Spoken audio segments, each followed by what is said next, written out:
Hello मेरे प्यारे बच्चों, कैसे हो आज आप सब। उम्मीद करते हैं सब बहुत मज़े में होंगे, बहुत अच्छे से होंगे, बहुत स्वस्थ होंगे, है ना। चलिए, तो आप सबका एक बार फिर से गणित ज्ञान पर वेलकम है। आज की क्लास में हम जानेंगे 10th क्लास का मैथमेटिक्स का वर्कशीट नंबर 61, जो कि आपका 27 नवंबर के लिए है। And you have to write your name and your class teacher name, and you have to share the solution with your teacher. So आज का जो टॉपिक है that is a new topic, statistics। और आज इसका हम एक इंट्रोडक्शन करेंगे, बिल्कुल शुरुआत से, बिल्कुल बेसिक से सीखेंगे। तो आपको जो भी कभी कमियां रही हैं किसी बात के बारे में स्टेटिस्टिक्स से रिलेटेड, कोई टेंशन नहीं है, बने रहिएगा, वीडियो में पूरा देखिएगा, अच्छे से देखिएगा, स्किप मत करिएगा कहीं भी, सब कुछ समझ आएगा। चलिए, तो स्टैटिस्टिक्स का जो इंट्रोडक्शन करते हैं, पहले एक बार जो है ना डायग्राम से हम इसको वेन डायग्राम टाइप से जो है समझते हैं इसको। स्टैटिस्टिक्स है तो स्टैटिस्टिक्स में हम डेटा के बारे में जानेंगे, डेटा इन स्टैटिस्टिक्स, ठीक है। इन टर्म्स का डेफिनेशन भी हम सीखेंगे, ये सारा भी हम आपके साथ शेयर करेंगे बेटा। लेकिन उससे पहले एक बार मोटे मोटे तौर पर हम देख लेते हैं कि स्टैटिस्टिक्स क्या है। तो स्टैटिस्टिक्स में हम जानेंगे बेटा मेजर्स ऑफ सेंट्रल टेंडेंसी। क्या? Measures of central tendency. और ये 3 तरीके से मेज़र किया जाता है। The first one is mean, दूसरा इसका मेथड है मेज़र करने का सेंट्रल टेंडेंसी को, वो मीडियन है। और जो थर्ड मेथड है बेटा वो मोड है, ठीक है। अब जो मीन है, मीन इसके भी कई सारे तरीके हैं, तो चलिए पहले मीन के तरीके जितने भी हैं उनको जान लेते हैं। सो मीन होता क्या है, पहले तो ये जानना जरूरी है। मीन क्या होता है? Mean means average of the data. Average of the data, जैसे कि 1 2 3 4 5 है, इनका मीन निकालना है ना, या फिर इनका एवरेज निकालना है। बात एक ही है, जो अब तक हमने एवरेज के फॉर्म में पढ़ा है ना कि एवरेज निकालो, वो मीन है बेसिकली, है ना। तो वो मीन या फिर एवरेज वो बात सेम है। तो जो सबसे पहला मेथड है वो है बेटा डायरेक्ट मेथड। तो मीन कैसे निकालते हैं? ये जो आप साइन देख रहे हो ना ऐसे ऐसे करके, ये सिग्मा है, और उसके बाद एफ आई एक्स आई का प्रोडक्ट। तो जो एफ आई है ये तो फ्रीक्वेंसी है ना, और एक्स आई वो वैल्यू है, वो पर्टिकुलर वैल्यू है, और फ्रीक्वेंसी की वो पर्टिकुलर वैल्यू आई कितनी बार है ना, और डिवाइडेड बाय एफ आई यानी कि फ्रीक्वेंसीज का सम। ये सारा सीखेंगे, समझिएगा। जैसे कि मैं बोलता हूँ 1 2 3 4 5 है ना, तो 1 + 2 + 3 + 4 + 5 डिवाइडेड बाई 5 करते हैं हम, तभी तो अपने पास एवरेज या मीन आता है ना। तो आगे देखते हैं दूसरा मेथड, ठीक है। ये आपको अच्छे से समझ आएगा बेटा, जैसे हम क्वेश्चंस को सोल्व करेंगे ना तब बेहतर तरीके से समझेंगे, क्योंकि ये ग्रुप्ड डेटा के बारे में बेसिकली गिवन है चीज़ें, है ना। चलिए, तो assumed mean method, assumed mean method कह लो इसको, या फिर शॉर्टकट मेथड कह लो। इस मेथड में क्या सीखते हैं बेटा, इसमें हम इस मेथड की तरह ही करते हैं, परंतु इस मेथड का जो फार्मूला है वो क्या है, A plus sigma F I D I divided by sigma F I. तो यहाँ पर एक डी आई शब्द नया आ गया। डी आई क्या होता है? देखो, डी आई होता है एक्स आई में से ए माइनस कर देते हैं, एक्स आई में से ए माइनस कर देते हैं, समझ रहे हो। यहाँ पर जो हमने एफ आई डी आई लिखा है ना, तो इसमें एक डी आई चाहा आपने को। डी आई कैसे आया? एक्स आई में से ए माइनस करा, ठीक है। तो जितनी भी फ्रीक्वेंसी जो होती है ना, जितनी भी वैल्यूज होती है, सभी के लिए हमने एक अलग से डी आई निकलेगा, फिर सभी एफ आई और डी आई का प्रोडक्ट होगा, और फिर सभी सिग्मा का मतलब है बेटा sum. Sigma F I D I का मतलब है सम करना, सिग्मा का मतलब सम है। तो एफ आई अपने पास अलग से कॉलम रहेगा, डी आई अलग से कॉलम रहेगा, फिर हम इनका प्रोडक्ट करके एक नया कॉलम बनाएंगे एफ आई डी आई, उसमें इन दोनों का प्रोडक्ट लिखेंगे, फिर एफ आई डी आई का सम करके सिग्मा एफ आई डी आई आएगा। अब देखो, डी आई मैंने बता दिया क्या होता है। डी आई होता है एक्स आई माइनस ए। तो यहाँ तो ये माइनस हो रहा था, लेकिन यहाँ ये प्लस कर दे, तो बात वहीं पे आ गई, A plus sigma F I D I upon sigma F I, ठीक है। और जो ए होता है ना, ए जो अपने पास एक्स आई वाला कॉलम रहता है ना बेटा, उसमें काफ़ी सारी वैल्यूज होती है अपने पास, है ना। तो उनमें से हम मोस्ट लगभग बीच वाली वैल्यू को ए मान लेते हैं। ए मानते हैं मतलब ए को हम अज्यूम्ड मीन मान लेते हैं पहले ही, है ना। आगे बेटा स्टेप डेविएशन मेथड। तो स्टेप डेविएशन मेथड में फार्मूला यहाँ लिखा हुआ नहीं है, मैं बता देता हूँ आपको क्या रहता है। A plus H multiplied by sigma F I U I upon sigma F I. ये जो फार्मूला रहता है बेटा ये स्टेप डेविएशन मेथड का रहता है। A plus H multiplied by sigma F I U I upon sigma F I. अब यहाँ पर एक नई चीज़ आ गई बेटा यू आई, है ना, और ये एच क्या है ये सारा डिस्कस करेंगे। यू आई जो है ना, यू आई पता है क्या है, जो डी आई आया था ना अपने पास एक्स आई माइनस ए, उसको अगर एच से डिवाइड कर दें तब काम आता है। और ये सारे मेथड काम आएंगे बेटा आपको। सबसे आसान जो मेथड है वो आप जैसे जैसे सवाल सोल्व करेंगे पता लगेगा आपको। तो हम यूजुअली डायरेक्ट मेथड से सवालों को सोल्व करते हैं, लेकिन जब वैल्यूज़ काफ़ी बड़ी रहती हैं तो उस केस में हम अज्यूम्ड मीन मेथड इस्तेमाल करते हैं, और वैल्यूज़ कभी उससे भी ज़्यादा बड़ी आएँ तो हम स्टेप डेविएशन का इस्तेमाल करते हैं। अभी आगे इसमें बेटा ग्राफिकल रिप्रेजेंटेशन के बारे में, तो जो मीन है इसका कोई भी ग्राफिकल रिप्रेजेंटेशन नहीं होता है। अभी बात करते हैं बेटा मीडियन के बारे में। तो मीडियन का जो मतलब होता है वो होता है मिडल वैल्यू से, मतलब बिल्कुल बीच वाली वैल्यू से, ठीक है। अब देखिएगा मीडियन निकलता कैसे है, एल में प्लस कर देते हैं हम n/2 minus C F upon F multiply by H, ये फार्मूला है। अब L क्या होता है, n/2 क्या होता है, CF क्या होता है, ये सारा हम आपको बताएंगे, है ना आगे। और जो मीन रहता है, सॉरी मीडियन, इसका ग्राफ बनता है। मीडियन का जो ग्राफ बनता है वो क्या बनता है, ओजीव बनता है, लेस देन टाइप का और मोर देन टाइप का। दो टाइप हैं, ये भी हम सीखेंगे, बट ये बिल्कुल इंट्रोडक्शन है तो एक में मोटे मोटे तौर पर डिस्कस कर रहे हैं हम, है ना।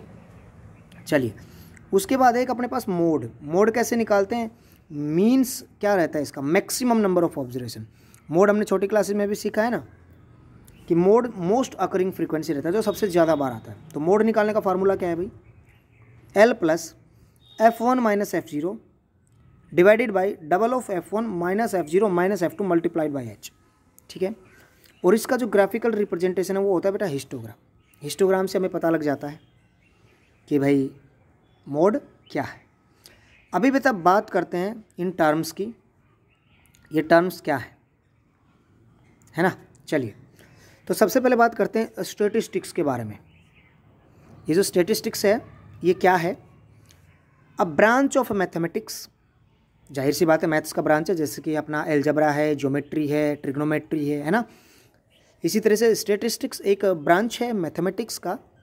हायर क्लासेस में तो आप स्पेशल चैप्टर पढ़ेंगे पूरे के पूरे, काफ़ी बड़े, और ज़्यादा बड़ी क्लास में जाएंगे अलग से एक बुक पढ़ेंगे सब्जेक्ट के फॉर्म में, और पूरा PhD भी करते हैं लोग इससे, मास्टर डिग्री भी करते हैं स्टैटिस्टिक्स से।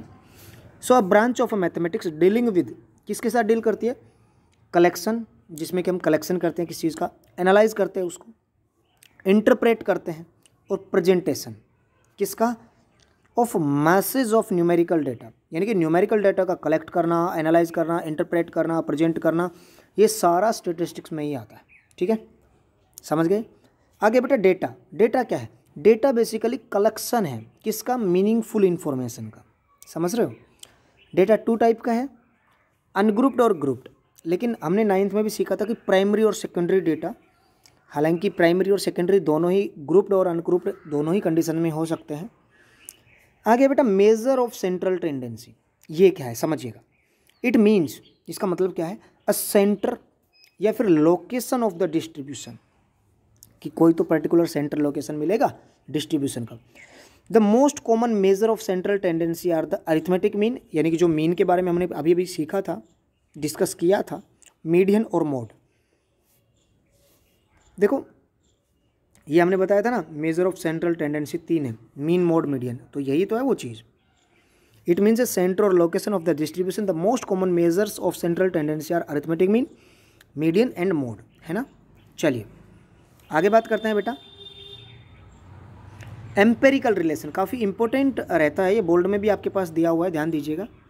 Empirical relation between 3 measures of central tendency क्या है, कि मोड कैसे निकालते हैं, मोड हम किस तरीके से और निकाल सकते हैं। मोड जो बेसिकली रहता है वो क्या रहता है, 3 गुना मीडियन का माइनस कर दे डबल ऑफ मीन। ध्यान दीजिए मोड क्या रहता है, 3 मीडियन माइनस 2 मीन, ठीक है। आगे है जी, if class interval is discontinuous, कई बार क्लास इंटरवल डिसकंटिन्यूस रहता है, जिसकी 1 से 5, फिर 6 से 10, फिर 11 से 15, फिर 16 से 20 ऐसे रहता है, तो डिसकंटिन्यू है कि भाई 5 के बाद 6 आ रहा है, 5 के बाद 5 ही नहीं आ रहा है ना। तो उसको कंटिन्यूस बनाने के लिए हम क्या करते हैं, सब्ट्रैक्टिंग 0.5 फ्रॉम लोअर लिमिट, जिसकी 1 से 5, फिर 6 से 10 है ना, फिर 11 से 15। तो ये 5 के बाद 6 कंटिन्यू नहीं हो रहा, 10 के बाद 11 कंटिन्यू नहीं हो रहा, तो हम क्या करते हैं, ये जो 1 है ये लोअर लिमिट है बेटा, और ये जो 5 है ये अपर लिमिट है ना। तो लोअर लिमिट में से आधा कम करते हैं, जिसकी मैं 6 में से आधा कम कर दूंगा तो क्या आ जाएगा 5.5 है ना। और अपर लिमिट में आधा जोड़ देते हैं, यानी कि मैं 10.5 बना दूंगा, और यहाँ भी मैं 0.5 बना दूंगा इसको, और 5.5 बना दूंगा 0.1 से 5 वाले को। तो देखो ये जो 5.5 है ये 5.5 है, ये कंटिन्यू बन गया ना।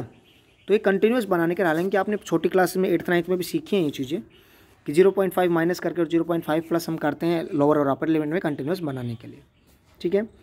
जो एक्सआई रहता है ना, वो एक्सआई क्या रहता है, मैं बता रहा था ना, एक्सआई काफ़ी सारे एक्सआई रहते हैं। एक्सआई बेसिकली मिड पॉइंट रहता है। निकालते कैसे, बेसिकली क्लास मार्क रहता है, जिसकी जो अभी मैंने बताया ना क्लास इंटरवल 5 से 10। तो ये 5 से 10 जो क्लास इंटरवल है, इसमें 5 लोअर लिमिट है, 10 अपर लिमिट है। तो अपर लिमिट और लोअर लिमिट को ऐड करो बेटा, 5 से 10 टोटल हो गया, 10 और 5 15, 15 बटा 2 7.5, 7.5 मिड वैल्यू आया ना 5 से 10 इंटरवल का, 7.5 मिड वैल्यू है। तो एक्सआई जो है ये मिड वैल्यू है, इसको एक्सआई बोलते हैं, क्लास मार्क बोलते हैं इसको। और यहाँ तक ऐसे मैंने बता दिया है ना। एच क्लास साइज़ रहता है, जैसे मैंने बताया ना 10 से 15 ये क्लास इंटरवल है, तो इसका क्लास साइज़ कितना है 5 है, अपर माइनस लोअर, ठीक है। Upper limit minus lower limit आता है, ये भी बता दिया। आगे बेटा रेंज, रेंज क्या है, हाईएस्ट ऑब्जर्वेशन में से हम लोवेस्ट ऑब्जर्वेशन को माइनस कर देते हैं। लाइक अपने पास 10 बच्चे हैं क्लास में, सभी के नंबर आए, किसी के 10 के टेस्ट में से 5 आ रहे हैं, किसी के 8 आ रहे हैं, किसी के 9 आ रहे हैं, किसी के 4 आ रहे हैं। तो 9 सबसे ज़्यादा नंबर आए हैं और 4 सबसे कम आए हैं, तो रेंज कितना हो जाएगा 9 - 4 5 हो जाएगा। हाईएस्ट ऑब्जर्वेशन 9 था, लोवेस्ट ऑब्जर्वेशन 4 है, तो 9 - 4 क्या, तो बेटा 5 आ गया, और जो कि रेंज है ना। चलिए आगे बेटा मीडियन क्लास क्या रहता है। मीडियन क्लास रहता है एक class interval in which cumulative frequency is greater than और नियरेस्ट टू n/2 है ना, n/2। और ये n/2 क्या है, n/2 क्या है, n बेसिकली क्या है, n क्या है, सभी फ्रीक्वेंसीज जो है ना उनका सम है ना, सिग्मा fi जैसे बताया ना, है ना। तो n/2, ठीक है।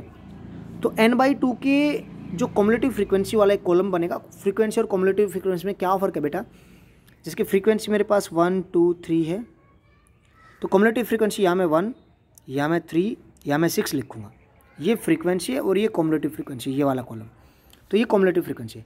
तो n/2 के बिल्कुल नियर और उससे ज़रा सा बड़ा, मतलब बड़ा हो पर बिल्कुल नियर वाला हो, वो मीडियन क्लास का रिलेटेड ग्रुप रहता है, और उससे रिलेटेड जो क्लास इंटरवल है वो मीडियन क्लास रहता है। ज़्यादा हम बेहतर समझ पाएंगे बेटा क्वेश्चंस को सोल्व करेंगे जब। आगे मॉडल क्लास।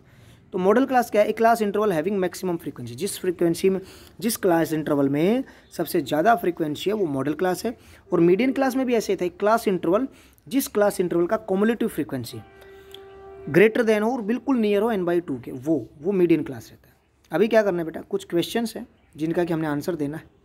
चलिए सो पहला क्वेश्चन है क्लास मार्क कैसे निकालते हैं। क्लास मार्क आधा होता है किसका, upper limit plus lower limit, lower limit और अपर लिमिट को ऐड करके आधा करते हैं, है ना। चलिए नेक्स्ट क्वेश्चन है फाइंड द रेंज, इस ऑब्जर्वेशन का रेंज बताना। तो सबसे बड़ी वैल्यू कौन सी दिख रही है भाई आपको 255, और भाई सबसे छोटी वैल्यू दिख रही है वो 103, तो माइनस कर दो। रेंज तो हाईएस्ट ऑब्जर्वेशन माइनस लोवेस्ट है,